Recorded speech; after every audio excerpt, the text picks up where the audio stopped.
ಕಣ್ಣಂಗಾರು ಬ್ರಹ್ಮ ಭೈದರ್ಕಳ ಗರೋಡಿಯ ವಾರ್ಷಿಕ ನೇಮೋತ್ಸವ ಸರ್ಕಾರ ನಿಗದಿಪಡಿಸಿದ ಸಮಯವನ್ನ ಪಾಲನೆ ಮಾಡುವ ಮೂಲಕ ನಡೆದಿದೆ.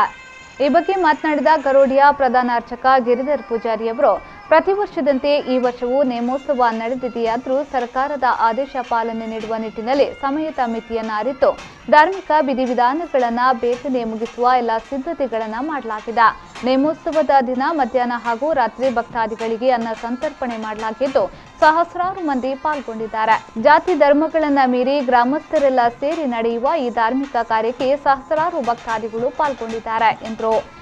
ಈ ನಮ್ಮ ಒಂಜಿ ಗರಡಿ ತುಳುನಾಡದ ಅಜಿಪತ್ತ 4 ಮೂಲ ಗರಡಿ ಒಂಜಿ ಗರಡಿ ಈ ಜಾಗಡು ಬಂಡ 4 ಜಾತಿ ತಕ್ಕಲು ಪೂರಕುಲ್ಲ ಸೇರಿದ ಆಪಿನಂಚಿನ ನೇಮೋತ್ಸವ ಬಂಡ ಪ್ರತಿ ಒಂಜಿ ಜಾತಿ ಐದು ಬಿಲ್ಲವೆರೊಂದಿಗೆ ಜೈನ ಮಠದ ಸ್ಥಾನ ಅಂಚನೆ ಗುರ್ತುಪರ್ಕೆ ತಕ್ಕಲು ಅಂಚನೆ ಪೂರಕುಲ್ಲ ಸೇರಿದಾಪಿನ ಈ ಜಾತ್ರೆ ಮುಟ್ಟ ಜಾತ್ರೆ ಒಂಜಿ ಏಳನ ಮಾಸದ ದುಮ್ಮಿನಾನಿ ಆಪಿನ ಒಂಜಿ ವಿಶೇಷವಾದ ಅಂಚನೆ ನೆಟ್ಟು ಹಿಂದೂ ಮುಸ್ಲಿಂ ಕ್ರಿಶ್ಚಿಯರು ಪೂರಕುಲ್ಲ ಭಾಗವಹಿಸಿನ ಒಂಜಿ ವಿಶೇಷ ಸಂದರ್ಭಲ ಉಂಟು.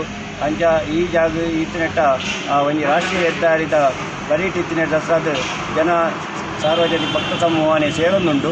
ಅಂಡ ಇತ್ಯದ ಎಂಕಲ್ನ ಒಂಜಿ ಜಾಗ ಬಂಡ ಈ ರಾಷ್ಟ್ರೀಯ ಹೆದ್ದಾರಿ ನನಲ ಅಗಲೀಕರಣ ಆನಗ ಎಂಕಲಿಗೆ ಮುಲ್ಪ ಎದುರ್ದ ಒಂಜಿ ಜಾಗದ ಒಂಜಿ ಕೊರತೆ ಬರ್ಕೊಂಡು ಐಕ್ ಸರಕಾರದಲ್ಲ ಎಂಕಲು ಸ್ಪಂದಿಸ ಒಂದು ಸ್ಪಂದನೆ ಟಿಕ್ಕು ಅನ್ಪಿನ ಒಂಜಿ ವಿಶ್ವಾಸಡುಲ್ಲ ಎಂಕಲೆ ಪೂರಕಲ್ನ ಒಂಜಿ ಆಸೆನು ಆ ಬ್ರಹ್ಮೇರ್ ವೈದ್ಯರು ಕೋಟಿಕೆನ್ನೇರು ನೆರವೇರಿಸೋಡು ಬಂದು ಎಂಕಲ್ನ ಅಧ್ಯಕ್ಷರು ಸೀನಾ ಪೂಜಾರ್ಲೇನ ಪರವಾದ. ಈ ಸಂದರ್ಭ ಗರೋಡಿಯ ಅಧ್ಯಕ್ಷ ಸೀನಾ ಪೂಜಾರಿ, ಹರೀಶ್ ಪೂಜಾರಿ, ಶ್ರೀಧರ್ ಪೂಜಾರಿ, ಸುಧಾಕರ್ ಎಂಎಂ ಮುಂತಾದವರು ಉಪಸ್ಥಿತರಿದ್ದರು.